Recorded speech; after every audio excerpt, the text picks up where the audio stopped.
Pastor గారికి వందనాలు. కూడి వచ్చిన మీ అందరికీ నా వందనాలు. ప్రార్థన చేసి మనం ప్రారంభించుకుందాం. స్తుతి స్తుతి స్తుతి స్తుతి స్తోత్రం స్తోత్రం. పరిశుద్ధుడా, మహోన్నతుడా, మహాగణుడా, నీ బంగారు పాదాలకి వేలాది స్తుతులు స్తోత్రాలు చెల్లించుకుంటున్నాం యేసయ్య. దేవా తండ్రి, ఇప్పుడైతే నేను ఇక్కడ నిలవబడి ప్రభువా నీ మాటలు చెప్పుచుండగా ప్రభువా నా ద్వారా ఇక్కడ ఉన్న ప్రతి ఒక్కరితోనూ ప్రభువా మాట్లాడమని ప్రభువా నన్ను మీ చేతులకు అప్పగించుకుంటున్నానయ్యా. తండ్రి, నన్ను మీ కంటబూరుగా వాడుకుని ప్రభు ఇక్కడ అందరితోనూ మాట్లాడమని ప్రభువా నా మాటల్లో ఎటువంటి తప్పులు ఉండకుండా సహాయం చేయమని అడుగుతున్నాను ప్రభువా. తండ్రి, మీరే నాకు తోడుగా ఉండి సహాయం దయచేస్తారని, నా ప్రార్థనలో తప్పులుంటే క్షమిస్తారని యేసు నామములో అడిగి వేడుకొని ప్రార్థన చేయుచున్నాం మా పరమ తండ్రి. ఆమేన్.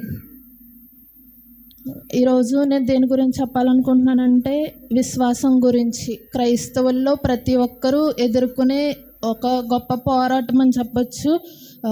క్రైస్తవులందరికీ ఉండాల్సినటువంటి మొదటి లక్షణమే ఇది కదా. మనందరం దేవుని దగ్గరకు వస్తున్నామంటే, రోజు దేవుని మాటలు వింటున్నామంటే, రోజు దేవుని సన్నిధిలో మోకరించి ప్రార్థన చేస్తున్నామంటే మనం విశ్వాసంలో ఎంత గొప్పగా ఉండాలి. ఎంత చిన్న విషయమైనా సరే అది మనం పోరాడాలంటే దానికి మనకి ఫస్ట్ దేవునికి ప్రార్థించమంటే దేవుడు అది మన జీవితంలో నెరవేరుస్తారని నమ్మాలంటే మనకి విశ్వాసం అనేది ఉండాలి. దేవుడు మన జీవితంలో అంత గొప్ప కార్యం చేస్తాడనే విశ్వాసం మనకి ఎప్పుడైతే ఉంటుందో అప్పుడు దేవుడు మన జీవితంలో కార్యం చేయడానికి సహాయం చేస్తారు. అదే మన జీవితంలో ఆ విశ్వాసమే లేకపోతే, మనం ఎప్పుడైతే విశ్వాసం లేకుండా ఆ విశ్వాసం కోల్పోయి దేవుని పట్ల నమ్మకం లేకుండా మనం ఎప్పుడైతే దేవుణ్ణి ఎన్ని అడిగితే ఆయన ఏం చేస్తారో, నీ దగ్గర విశ్వాసం లేదు, ఆయన చేస్తారనే నమ్మకం కూడా లేనప్పుడు నువ్వు అడిగితే మాత్రం ఆయన నీ పట్ల ఎందుకు కార్యం చేయాలి? ఆయన నీ జీవితంలో కార్యం చేయాలంటే నీకు ఉండాల్సింది నమ్మకం. మనం ఎక్కడైనా సరే ఎవరినైనా ఏదన్నా అడుగుతున్నామంటే, సపోజ్ అప్పే కావచ్చు, మనం ఎవరినన్నా అప్పు అడగామంటే వాళ్ళు మనకి ఇవ్వాలంటే ఎలా ఇస్తారో, వాళ్ళ దగ్గర ఫస్ట్ డబ్బులు ఉండాలి. సరే, వాళ్ళు ఎలా ఇస్తారంటే మనం మళ్ళీ తిరిగి వాళ్ళకి ఇచ్చేస్తామనే నమ్మకం ఉంటేనే కదా వాళ్ళు మనకి ఇస్తారు. ఈవిడికి ఇచ్చామంటే ఇంక మళ్ళీ ఎప్పుడు ఇస్తుందో తెలీదు, మనకు అవసరం ఉన్నప్పుడు కూడా ఈవిడ ఇవ్వదు అనుకున్నారనుకో, వాళ్ళు మనకు అప్పిస్తారా? ఇవ్వరు కదా. వాళ్ళకి ఎప్పుడు అప్పిస్తారో మనకి ఇచ్చేస్తుంది అని తెలిసినప్పుడే కదా. మనం ఇప్పుడు దేవుణ్ణి ఎలా అడగాలి? దేవుడు మన పట్ల కార్యం చేయాలంటే ఏం చేయాలి? మన జీవితంలో ఈమెకి నేను కార్యం చేస్తానన్న విశ్వాసం ఉంది, నమ్మకం ఉంది కాబట్టి నేను తన పట్ల కార్యం ఖచ్చితంగా చేయాలనే కదా దేవుడు అనుకుంటాడు. మన దగ్గర విశ్వాసం లేదు, నమ్మకం లేదు, జస్ట్ ఏదో మోకరించి ప్రార్థన చేసేస్తున్నాము, దేవా నాకు ఇది కావాలి, ఇది ఇచ్చేయి అంతే. అలా ప్రార్థన చేసేసామంటే దేవుడు మనకు కార్యం చేస్తాడా? చేయడు కదా. మనం దేవుని కార్యం చూడాలంటే మనకు తప్పకుండా విశ్వాసం అనేది ఉండాలి. 2 పేతురు 1:9.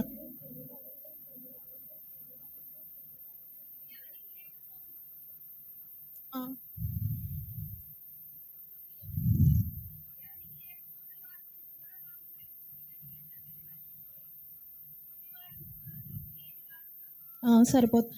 అక్కడ ఇవి అన్నారు కదా, ఇవి అంటే 5 నుంచి 8వ వచనం 7వ వచనం వరకు చూసుకున్నామంటే అందులో ఉంటుంది, మీ విశ్వాసమందు సద్గుణమును, సద్గుణమునందు జ్ఞానమును, జ్ఞానమునందు ఆశానిగ్రహమును, ఆశానిగ్రహమునందు సహనమును, సహనమునందు భక్తిని, భక్తియందు సహోదర ప్రేమను, సహోదర ప్రేమయందు దయను అమర్చుకునిడి. ఇందులో ఏంటి? విశ్వాసమందు సద్గుణం అంటే ఇందులో ఒకటి ఏంటి? విశ్వాసం కూడా మనకు ఉండాలి. అక్కడ ఏమంటున్నారంటే, ఇవి ఎవనికి లేకపోవునో వాడు తన పూర్వ పాపములకు శుద్ధి కలిగి సంగతి మరిచిపోయి గుడ్డివాడును దూరదృష్టి లేని వాడగును. ఏంటి? విశ్వాసం లేకపోతే ఇది జరుగుతుందని. గుడ్డివాడును దూరదృష్టి లేనివాడు అంటే మనకి ఏం జరుగుతుందో చిన్న దాని గురించి ఆలోచించకుండా ఇది చేస్తే తర్వాత ఏమవుతుందో అని ఆలోచించకుండా చేసామంటే తర్వాత మనం ఖచ్చితంగా నష్టపోతాం కదా. అది ఇక్కడ ఉండదని మనకు చెప్తున్నారన్నమాట. అంటే మనం ఒక విషయం చేసేటప్పుడు ఎంత దూరం ఆలోచిస్తే అదంత మనకు మంచిది. కాబట్టి ఆ దూరదృష్టి మనకు కలిగి ఉండాలంటే ఇక్కడ మనకేంటి? విశ్వాసం కలిగి ఉండాలని ఇక్కడ ఈ వచనం చెప్తుంది. మనం ఎప్పుడైతే విశ్వాసం కలిగి ఉంటామో అప్పుడు మనం దూరదృష్టి కలిగి ఉంటాం. అప్పుడు మనం ఎటువంటి నష్టంలోనూ చిక్కుకోం కదా. మనం ఒక విషయం గురించి ఆలోచించినప్పుడు దాన్ని ఎంత దూరంగా ఆలోచిస్తే తర్వాత దానివల్ల మనం అంత నష్టపోకుండా ఉంటాము. అలాగే హెబ్రీయులకు రాసినటువంటి పత్రిక 11వ అధ్యాయం 24వ వచనం.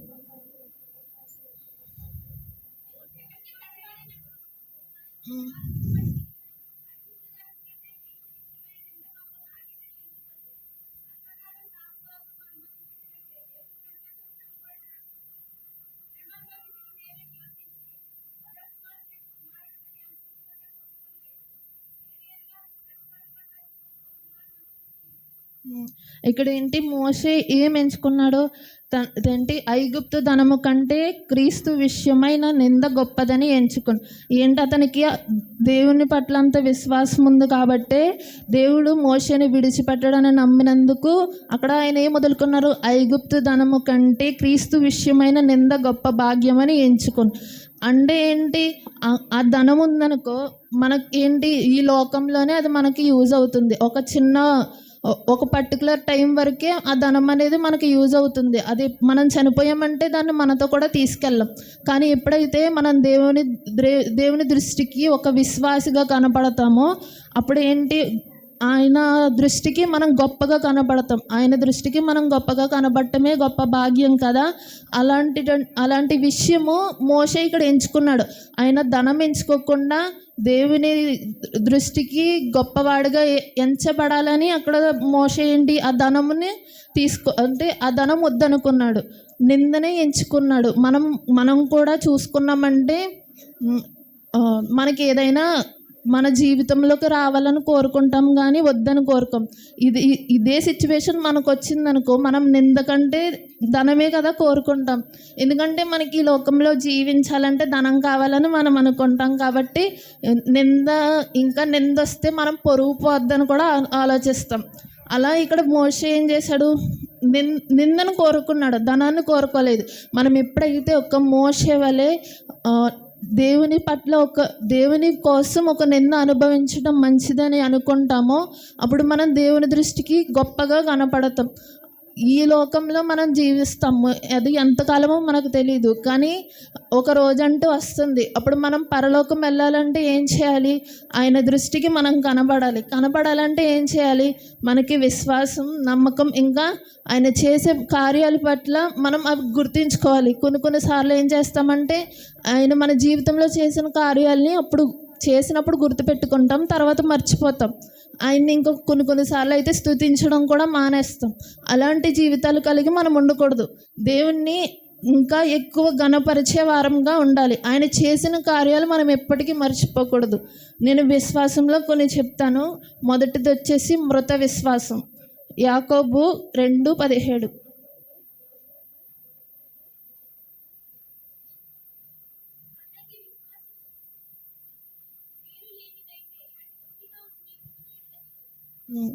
ఇక్కడ ఏంటి, అలాగే విశ్వాసము క్రియలు లేనిదైతే అది ఒట్టిగా ఉండి మృతమైనదగును. అంటే ఇక్కడ ఏం చెప్తున్నారు, మనకి విశ్వాసం ఉంది కానీ క్రియలు లేకపోతే ఏంటి, అది వ్యర్థం. మనం ఎప్పుడైతే ఇప్పుడు ప్రార్థన చేసామంటే దానికోసం దేవుడు అది చేస్తాడు అని నమ్ముతాం, కరెక్టే, విశ్వాసం ఉంది, కరెక్టే. కానీ నువ్వు దానికోసం పోరాడకపోతే, అంటే దానికోసం నువ్వు పని చేయలేదంటే ఏంటి అర్థం?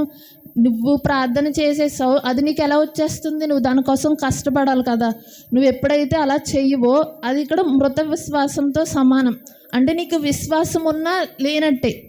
అప్పుడు ఉండి ప్రయోజనం ఏంటి? మనం ఎప్పుడైతే విశ్వాసం దేవుని పట్ల పెంచుకుని దేవుడి కార్యం నాకు చేస్తాడు ఖచ్చితంగా అని నమ్మి దానికోసం మనం ఎప్పుడైతే పోరాడతామో దేవుడు అప్పుడు మన జీవితంలో అది జరిగిస్తాడు. అదే మనం దేవుడు ప్రార్థన చేశాడు, ఆయన నాకు ఇచ్చేస్తాడు అని మనం అనుకుని దానికోసం మనం కష్టపడకపోతే ప్రయోజనం ఏముంది? ఏం లేదు. కాబట్టి మనం దేవునికి ప్రార్థన చేస్తాం, దాని పట్ల విశ్వాసం కలిగి ఉంటాం, దానికోసం మనం పని కూడా చేయాలి. అప్పుడు అది మన జీవితంలో జరుగుతుంది. రెండవది బలహీన విశ్వాసం. మనం ఎప్పుడైతే విశ్వాసం కలిగి ఉంటామో కానీ ఏంటంటే శిష్యుల గురించి మనకు తెలుసు కదా. దేవుడు వాళ్ళకి అల్ప విశ్వాసం గురించి ఒకటి చెప్తాడు. అయితే మనం ఎలా ఉండాలంటే అల్ప విశ్వాసం కలిగి ఉండకూడదు. ఎప్పుడైతే మన జీవితంలోకి అల్ప విశ్వాసం అనేది వస్తుందో మన జీవితంలో కార్యాలు జరగడం కూడా ఆగిపోతాయి. అల్ప విశ్వాసం కాకుండా మనం ఎప్పుడైతే దేవుడు మనకి ఏం చెప్పారు, ఆవగించంత విశ్వాసం ఉన్నా సరే ఈ కొండను చూసి అటు పొమ్మనగానే అది పోతుందని దేవుడు మాటలు సెలవిచ్చినప్పుడు మనం అల్ప విశ్వాసం కలిగి ఉంటే మనం ఏ కార్యం చేయలేము. ఆవగింజ అంటే ఎంత చిన్నగా ఉంటుంది, అంత విశ్వాసం ఉన్నా సరిపోతుందని దేవుడు మనకి సెలవిచ్చారు. అంత విశ్వాసం కూడా లేని క్రైస్తవులుగా మనం ఉంటామా? ఉన్నాం కదా. దేవుని సన్నిధికి ఇన్ని రోజుల నుంచి వస్తున్నాము, దేవుని మాటలు ప్రతిరోజు వింటున్నాము. ఇంకా మన జీవితంలో ఆవగింజంత విశ్వాసం ఎందుకు ఉండాలి? మన జీవితంలో గొప్ప విశ్వాసం అనేది ఈ టైంకి మనకు వచ్చేసి ఉండాలి. దేవుడు మన జీవితంలో కార్యం చేస్తాడని గొప్ప విశ్వాసం కలిగి మనకు ఉండాలి. దేవుడైతే ఆవగింజంతా అన్నారు, కానీ మన జీవితంలో ఎంత విశ్వాసం అనేది ఉంది? ఇంకా విశ్వాసంలో మృత విశ్వాసమే కలిగి ఉన్నామా? అంటే క్రియలు లేకుండా విశ్వాసం, ఒట్టి విశ్వాసం కలిగి ఉండి క్రియలు లేకుండా ఉన్నామా? లేకపోతే బలహీనమైన విశ్వాసం కలిగి ఉన్నామా? దేవునికి మన విశ్వాసం ఎలా కనపడాలంటే మన కొరకు దేవుడు ఎప్పుడైతే తిను నా బిడ్డ అని సాక్ష్యం చెప్పుకునే విధంగా ఉండాలి. ఇంకొకటి ఏంటంటే బలమైన విశ్వాసం. రోమేలు 4:20.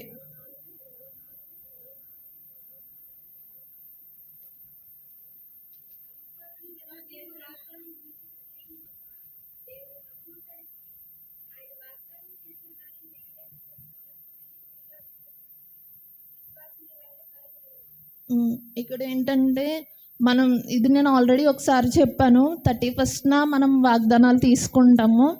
అయితే ఏంటంటే మనం ఎప్పుడైతే బలమైన విశ్వాసం కలిగి ఉంటామో మనం తీసుకున్న వాగ్దానాలు అనేవి దేవుడు మన జీవితంలో జరిగిస్తాడు. నేను నీకు తోడు ఉన్నానని దేవుడు నీకు సెలవిచ్చారనుకో, నువ్వు ఆ వాగ్దానం తీసుకుంటాం 31st నైట్, అది బైబిల్లో పెట్టేసి ఇంకా మూసేస్తాం. మళ్ళీ దాన్ని తీయం, మనం ఇంకా ఖచ్చితంగా తీయము. ఎవరో కొంతమంది ఉంటారు రోజు దాన్ని తీసుకుని ప్రార్థన చేసేవాళ్ళు. అందరం ప్రార్థన చేయం. నాకు తెలిసి ఇందులో కొంతమంది 31st తీసుకున్న వాగ్దానాన్ని మర్చిపోయి కూడా ఉంటారు. ఎవరైతే గుర్తుపెట్టుకుని ఇక్కడ ఏమని చెప్తున్నారు, ఎప్పుడైతే బలమైన విశ్వాసం కలిగి ఉంటామో దేవుడు అప్పుడు ఏంటి మనకి చేసినటువంటి వాగ్దానాలు నెరవేరుస్తారని ఇక్కడ ఉంది. మనం బలమైన విశ్వాసమే కలిగి ఉన్నాం, కానీ ఇచ్చిన వాగ్దానాన్ని మర్చిపోతే ఎలాగా? కాదు కదా. మనం వాగ్దానాన్ని గుర్తుపెట్టుకోవాలి, దేవుని పట్ల విశ్వాసం కలిగి ఉండాలి.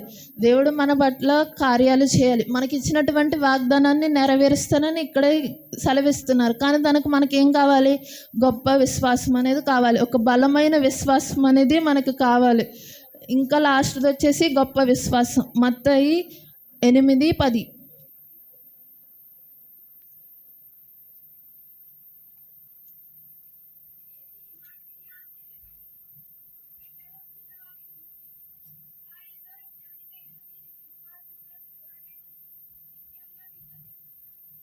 దానికి పైనుంచి మనం చూసుకుంటే ఆ శతాధిపతి, ప్రభువా నీవు నా ఇంటిలోనికి వచ్చుటకు నేను పాత్రుడను కాను, నీవు మాట మాత్రము సెలవిమ్ము, అప్పుడు నా దాసుడు స్వస్థపరచబడును, నేను కూడా అధికారమునకు లోబడిన వాడను, నా చేతి క్రింద సైనికులున్నారు, నేను ఒకని పొమ్మంటే పోవును, ఒకని రమ్మంటే వచ్చును, నా దాసుని ఈ పని చేయమంటే చేయును అని ఉత్తరం ఇచ్చాను.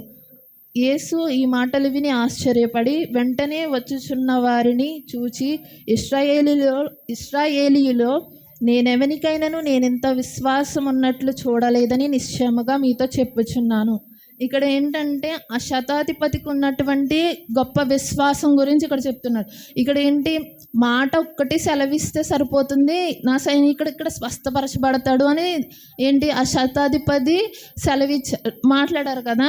మనం ఏంటి ప్రార్థన చేస్తాము, కానీ అది మన జీవితంలో జరుగుతుందనే విశ్వాసం కొన్నిసార్లు మనం కోల్పోతూ ఉంటాం. కొన్నిసార్లు ఏంటంటే దేవుడు మన జీవితంలో కార్యాలు చేయాలంటే ఆలస్యం చేస్తూ ఉంటారు. ఎందుకు అంటే దాని నుంచి మనం కొన్ని విషయాలు అనేవి నేర్చుకోవాలి. కాబట్టి కొన్నిసార్లు కార్యాలు అనేవి ఆలస్యం జరుగుతూ ఉంటాయి. అలాగే దేవుడు కూడా పరీక్షించాలి కదా, నీ విశ్వాసం ఎలా ఉందో.